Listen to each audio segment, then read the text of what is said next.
Oke, malam ini kita kembali terhubung dengan poros Tangerang Selatan dan Illinois. Kita sudah kedatangan the one and only Paman Sam. Ari Putra.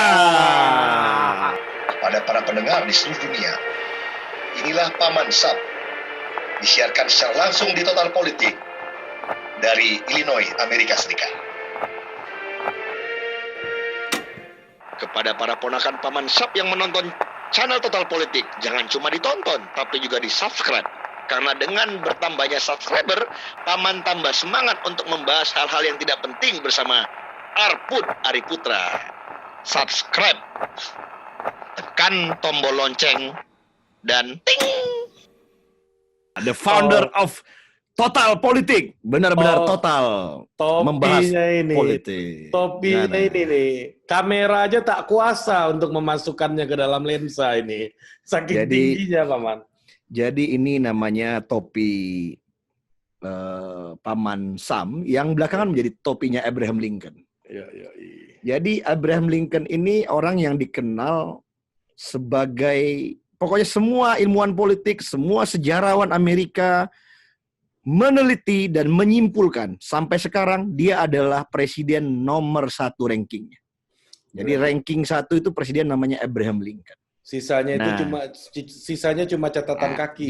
Jadi ada 3 ternyata presiden Amerika ini. 1 George Washington, 2 Abraham Lincoln, yang 3 ini gantinya aja semuanya. Gitu. Nah, di topi ini ternyata Abraham Lincoln itu selalu menyimpan. Nah, Abraham Lincoln ini sama kayak Paman Sam, palupo, suka lupa. Dia selalu menyimpan catatan-catatannya di sini. Jadi kalau catatan pidato, catatan penting, dan ini artikel-artikel penting ya, dia selalu taruh di situ. Nah, itu jadi legend. Jadi kemarin itu ceritanya kenapa saya pakai topi ini supaya sempurna Paman Sam malam ini. Dan juga topi itu dipakai berfoto di makamnya Abraham Lincoln. Oh iya, nyekar Ya. Jadi Paman ini kemarin nyekar ke, tidak sah rasanya kalau kita membahas politik Amerika kalau kita belum pernah nyekar ke presiden yang ranking 1 ini. Jadi kemarin di Springfield. Jadi untuk teman-teman ketahui, itu seperti Bung Karno yang dimakamkan di Blitar gitu. Jadi dia tidak dimakamkan di cemetery di Washington DC, di Taman Makam Kalibata, tapi dimakamkan di Blitar, di Springfield. Jadi Springfield adalah ibu kota, capital city daripada negara Illinois. Jadi Illinois ini ibu kotanya bukan Chicago, tapi Springfield. Ini kayak Bukit Tinggi sama Padang lah ya. Kira-kira begitu. Ibu kotanya Sumatera Barat itu Padang, bukan Bukit Tinggi. Walaupun yang menjadi pusat kunjungan itu Bukit Tinggi. Gitu. Bukit Tinggi, kira-kira begitu.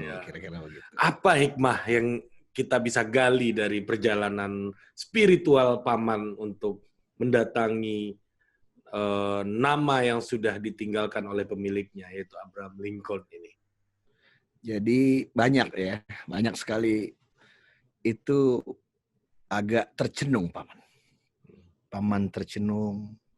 Paman begitu sampai di 2 tempat nih. Ya. Pertama di Abraham Lincoln Library, Presidential Library, dan yang kedua ke makamnya Tom. Halo guys, kita sekarang nyekar ke makam Mbah Abraham Lincoln di cemetery-nya di Springfield ya. Itu Paman tercenung sejenak gitu. Ini dia orangnya. Orang yang menghapuskan slavery di Amerika. Orang yang memimpin Union, dan akhirnya perang sipil itu dia bisa akhiri, dan akhirnya Amerika memasuki babak baru dalam sejarah bernegara dia pada tahun 1860, 62, 63, 65 itu. Jadi orang yang dari rakyat biasa, lahir di Kentucky, kemudian pindah ke Illinois. Nah, waktu itu menarik. Jadi kalau kita pelajari sejarah Amerika, ada yang namanya wilderness. Jadi the Western Wilderness. Jadi daerah liar di barat. Jadi pada masa itu, inilah yang juga mungkin menginspirasi negara kita waktu itu membuat transmigrasi. Jadi Abraham Lincoln waktu itu ada semacam executive order dan act gitu ya, yang mendorong orang-orang untuk pindah ke barat gitu. Jadi dan kalau pindah ke barat itu dapat lahan, dikasih lahan oleh negaranya. Ya, persis seperti transmigrasi gitu. Persis seperti transmigrasi. Karena terkenal wilder, situ kan, terkenal wild di situ kan. Nah, Lincoln mengisu itu, ya dia mengisu juga itu, sehingga ramai orang berpindah ke barat. Nah, balik lagi cerita, jadi seorang yang lahir di Kentucky, kemudian ayahnya mencari penghidupan baru, pindah ke Springfield. Nah, di Springfield ini dia berpindah-pindah dan yang menjadi sangat akhirnya memahami kenapa Lincoln menjadi seperti itu. Nanti akan Paman ceritakan selanjutnya. Jadi Lincoln ini nggak sekolah formal. Jadi kan Paman ini kan nggak ceritakan bahwa the founding fathers Amerika ini kan anak orang kaya yang punya lahan-lahan luas, ya sudah 2 generasi ke sana. Kayak George Washington nggak pernah miskin, bapaknya orang kaya, ya punya lahan begitu luas gitu ya di Virginia. Renaissance man ya. Wah, Renaissance man, orang-orang yang karena udah selesai sama hidupnya, duit ada, kemudian udah dia mikir-mikir tentang kebebasan, memformulasi sebuah negara ideal. Nah, tidak dengan Abraham Lincoln atau Abe Lincoln. Ya, walaupun dia ogah dipanggil Abe ternyata, dia maunya dipanggil Lincoln. Jadi Abe Lincoln ini orang susah, ya. Jadi dia tidak pernah sekolah formal dan begitu pindah dia membangun, orang tuanya pindah ke Springfield ini dari Kentucky, dia pindah 2 kali, pindah ke Springfield. Kemudian dia membangun rumah dari log gitu, dari rumah kayu gitu. Yang hanya ada 1 rumah, di situ kamar, di situ dapur, di situ ruang keluarga. Dia tinggal di sana. Nah, dia tidak bisa dikirim ke sekolah dan dia menghabiskan waktu kecilnya ya ini membelah-belah kayu. Membelah kayu seperti Bapak Jokowi ya. Seperti Bapak Jokowi. Ya. Memang legenda ini memang. Jadi orang-orang yang jadi anak tukang kayu ini memang luar biasa. Ada yang jadi Tuhan ya kan. Ada yang jadi presiden dan sekarang seperti itu. Nah, tapi ya, yang menariknya Abe ini secara otodidak belajar membaca dan dia senang membaca. Jadi yang dia senang baca adalah kisah-kisah fabel gitu. Kisah-kisah tentang cerita binatang gitu. Jadi dia membaca apa saja. Ya bayangkan pada tahun 1860 itu kan ya 1850 itu 1820 30 kan ya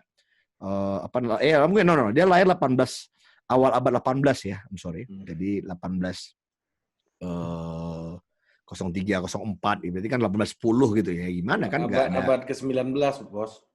Abad 18 dong ya. Abad 18 ya. Oh ya, abad 18 ya. Abad 18. Jadi nah, dia senang membaca fabel dan membantu hidup orang tuanya yang susah. Nah, ketika dia berumur 9 tahun, 6 tahun, 7 tahun, pokoknya di bawah umur 10 tahun, ibunya meninggal. Nah, jadi ibu kandungnya meninggal. Ini seperti Paman ceritanya ini. Kalau Paman baik, waktu baik. Iya, waktu baik. Ya, tapi intinya begini. Ya. Nah, ibunya meninggal, betapa sedih seorang kecil ini, Lincoln kecil. Nah, tapi yang menarik, ayahnya menikah lagi dan menikahi seorang wanita bernama Sarah. Nah, ibunya sambungnya ini ternyata ibu sambung yang hatinya semulia Asanti. Jadi Asanti ini, kenapa Asanti? Kan Asanti menurut netizen adalah ibu sambung teladan yang dikirimkan Tuhan kepada Aurel dan Ajil yang hatinya terluka karena ibunya pergi menikah sama laki-laki lain. Menurut netizen. Ini menurut netizen. Jadi ibu Asanti bukan ibu sambung yang keren pertama. ibu sambung yang keren itu sudah ada, itu ibu sambungnya Abraham Lincoln. Ibu Jadi Sarah. Ashanti hanya Sarah. Jadi Ashanti hanya melanjutkan saja kisah ibu-ibu sambung mulia ini. Nah, kenapa begitu? Itu benar-benar mendidik Lincoln dan menyayangi Lincoln seperti anak yang dia kandung sendiri. Dia pokoknya Lincoln yang kecil itu yang kesedihan kehilangan ibunya itu tergantikan dengan Sarah yang bisa berperan akhirnya menjadi ibu untuk untuk anak-anaknya Bapak Lincoln. Dan Lincoln ini nama yang sama dengan nama kakeknya. Nah, ini menarik. Jadi dia kayak orang Amerika kan, orang Barat, Western culture itu suka begitu ya. Nanti Ari itu punya anak perempuan namanya Vienna. Vienna nanti punya anak. Karena Vienna begitu mencintai ayahnya, dia kasih nama anaknya Ari Putra lagi. Ya, kira-kira begitu. Dan Vienna itu nama neneknya, nama belakangnya. Nah, nama neneknya. Lu berarti sudah meneladani daripada tradisi Abraham Lincoln. Makanya Vienna juga Vienna Sab kan? Seperti paman Sab. Sabrina. Vienna Sabarina. Nah, begitu hidup di Springfield, di kota yang kecil gitu ya, membangun keluarga baru dengan ayahnya gitu. Nah, waktu kecil kakinya pernah jadi matanya kena tendang sama kuda yang diasuh. Nah, ini mana? Makanya matanya Abraham Lincoln ini nggak simetris, Bos. Ya. Kalau dilihat fotonya kan selalu. Ya. Nah, tapi ini menarik. Setelah paman melakukan ziarah, akhirnya menemukan selama ini pertanyaan paman, ini Lincoln ini kok nggak pernah senyum ya orang ini. Lirih dia. Yeah. Dia lirih. Jadi dia dia hidup di tengah kehilangan ibunya, kehilangan ibunya, dia dapat ibu lagi, kemudian dia terus sekolah, membantu ayahnya bekerja untuk hidup yang susah gitu.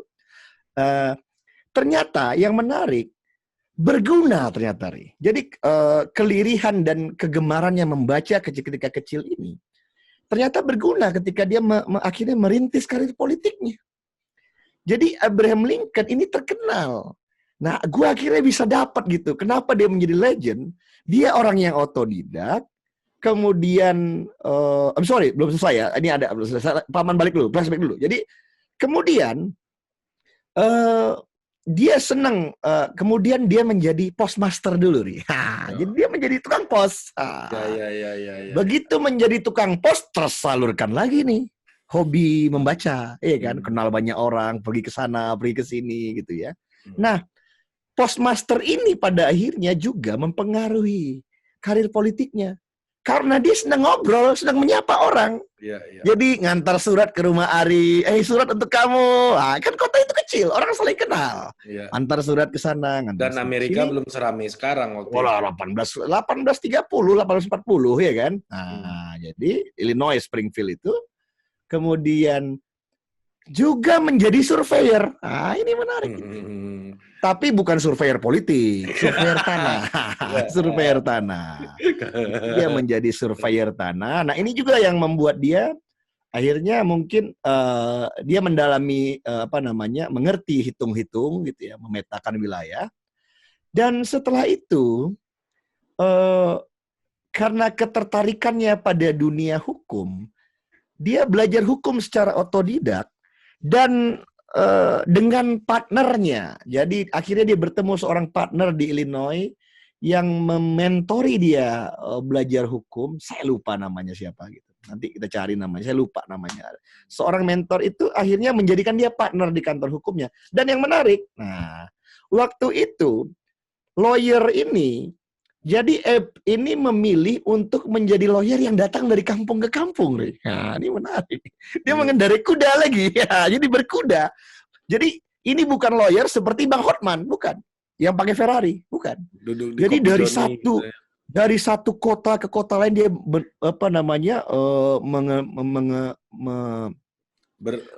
bertawaf lah ya. Bertawaf gitu, mengendarai riding horse. Dan di situ juga dia akhirnya senang membela orang-orang yang susah, orang-orang miskin. kaum-kaum mustad'afin. Nah, jadi dia membela kaum-kaum yang lemah. Jadi dia membela, sebentar ini colokan laptop paman copot, paman pasang dulu biar kita bisa lanjut. Paman. Kalau udah jadi paman SAP ini, kalau udah pasang topi udah beda karakternya. Udah beda karakternya. Dia udah bukan ini kalau udah pasang topi dia jadi Mr. Bean, bukan Rowan Atkinson lagi. Mr. Bean. Oke. Jadi dia membela kaum-kaum mustad'afin, orang-orang lemah. Jadi dia tidak menjadi lawyer untuk orang kaya pemilik tanah. Karena dulu, nah ceritanya tadi kan paman sudah cerita, lahan-lahan dibuka, orang pergi mencari penghidupan yang lebih baik, lahan-lahan baru itu. Orang akhirnya bersengketa. Nah, sengketanya lucu. Zaman itu ya sengketanya kayak inilah. Ini patok punya saya, ini tanah saya, ini tanah kamu, ini kambing saya, ini kuda saya, ini gitu loh. Nah, oke, menjadi postmaster mengunjungi orang-orang, menjadi surveyor memetakan wilayah, menjadi lawyer, dia membela orang-orang orang-orang lemah. Nah, lambat laun ini membuat dia melihat peta dunia dan muncul ketertarikannya pada politik. Nah, pada waktu itu memang isu daripada Amerika adalah terbelahnya. Nah, ini jadi sudah terbelah orang Amerika di utara dan di selatan. Karena apa? Slavery, perbudakan. Nah, bayangkan satu negara yang didirikan oleh orang-orang Renaissance men tadi membuat konsep ideal di konstitusinya, man create equal. Semua orang itu setara. Liberty, freedom, pursuit of happiness. Senang sekali nih paman ulang-ulang 3 ini. Tapi di negara itu masih ada perbudakan. Bayangkan. Itu kan terjadi disonansi kognitif dan disonansi afektif. Jadi bergejolak itu. Iblis dan malaikat di dalam hatinya. Nah, muncul di masyarakat penentangan dari kalangan-kalangan utara, orang-orang industrialis di utara.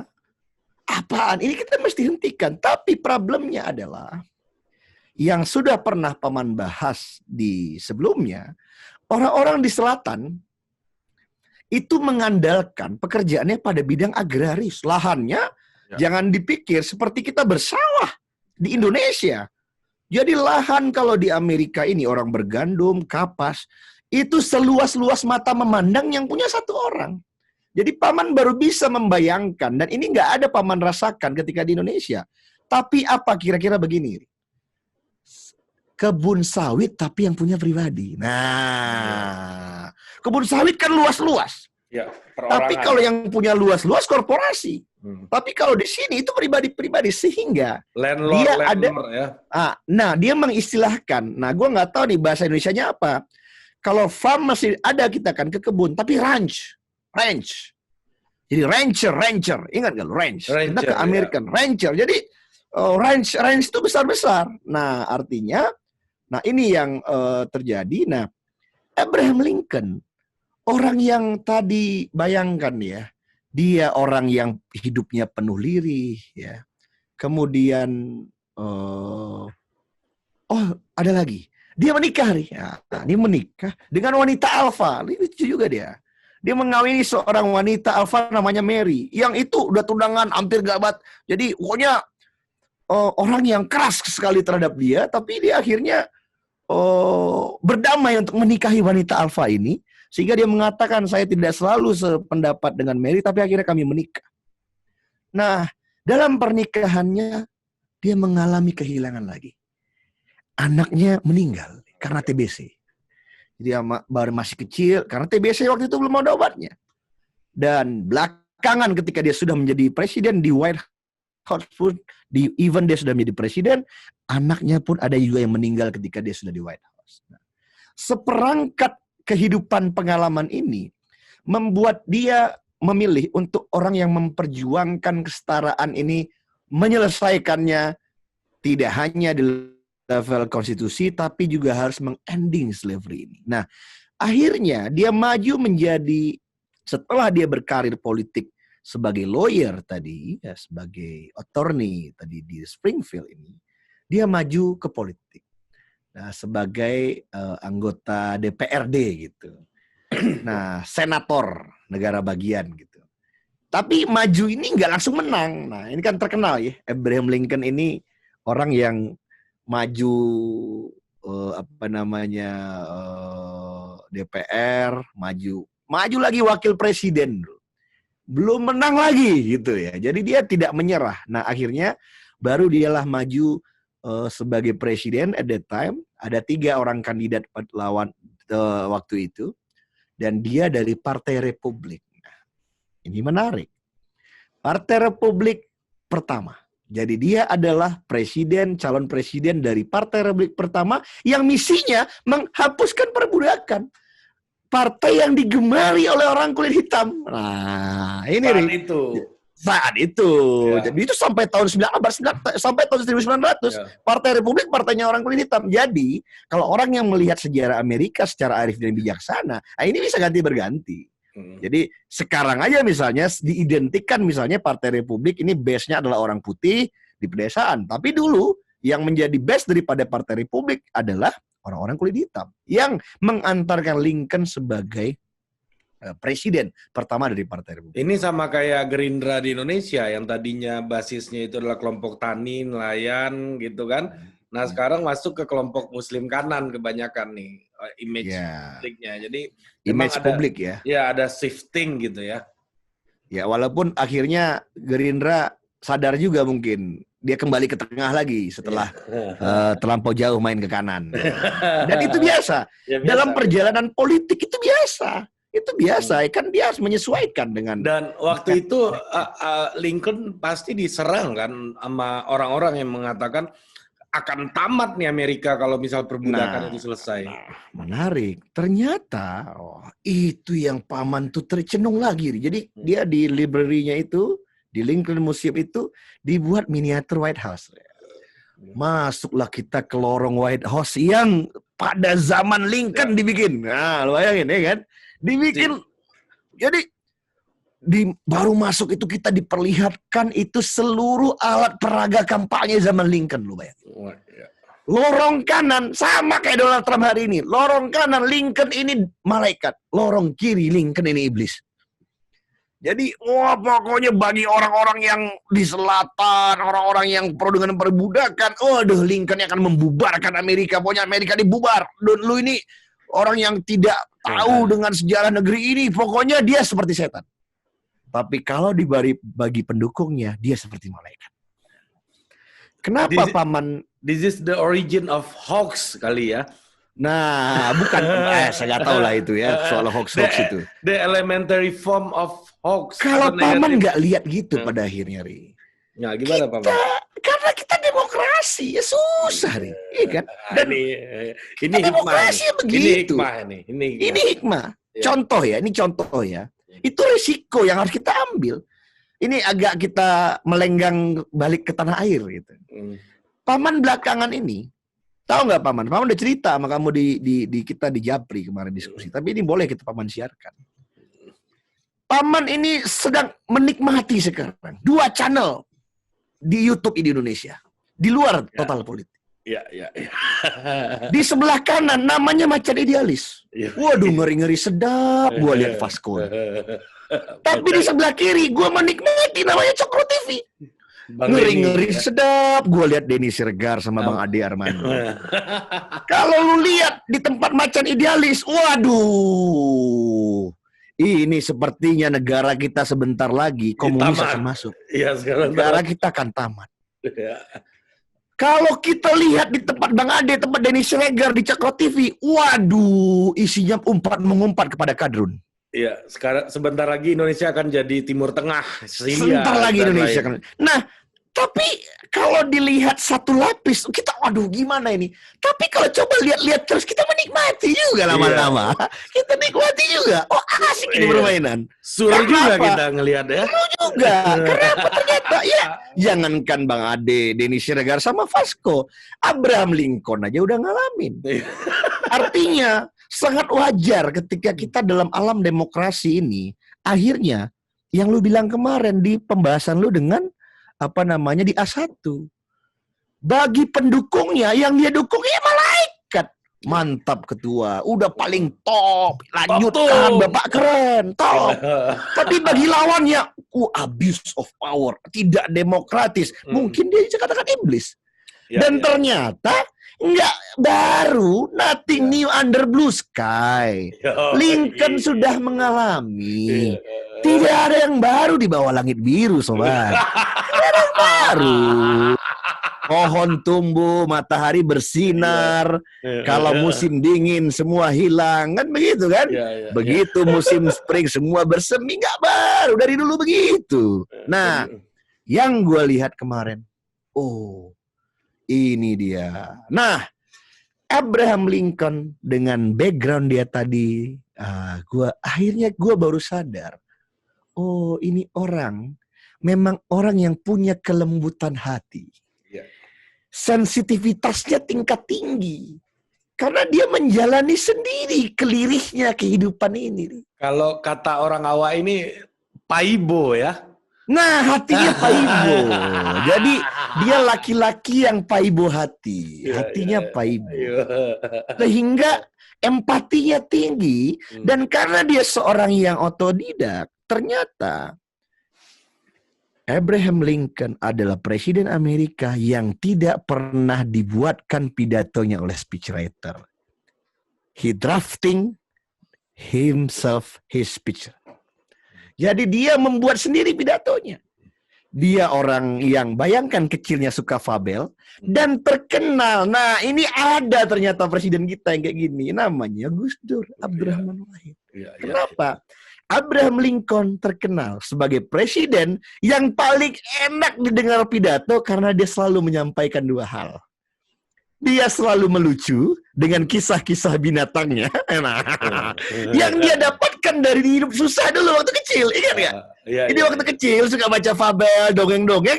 Berguna ketika dia menjadi presiden.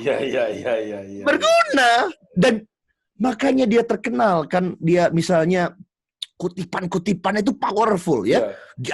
Jauh sebelum seorang John F. Kennedy dikenal dengan kutipan yang powerful. Tapi Kennedy punya speechwriter. Punya banyak anak muda ya. Ada 5 apa 6 orang speechwriternya Kennedy yang menuliskan pidato. Kalau Lincoln bikin sendiri. Misalnya ya.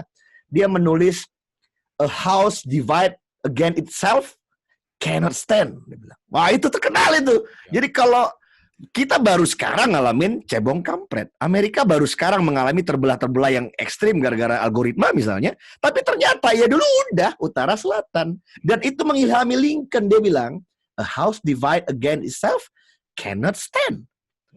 Dan dia lanjutkan lagi kalimat itu dengan, I believe this government cannot endure permanently half slave and half free. Dia bilang. Jadi bagaimana kita bisa memiliki negara yang permanen kalau setengah negara kita ada slave, setengah kita adalah free. Kita harus membebaskan perbudakan. Itu seorang Abraham Lincoln. Dan dia juga dikenal dengan Gettysburg Address gitu. Gettysburg Address itu legend itu. Setelah perang sipil, Union akhirnya utara memenangkan perang sipil, tapi kira-kira dia memutuskan tuh gini, Ri.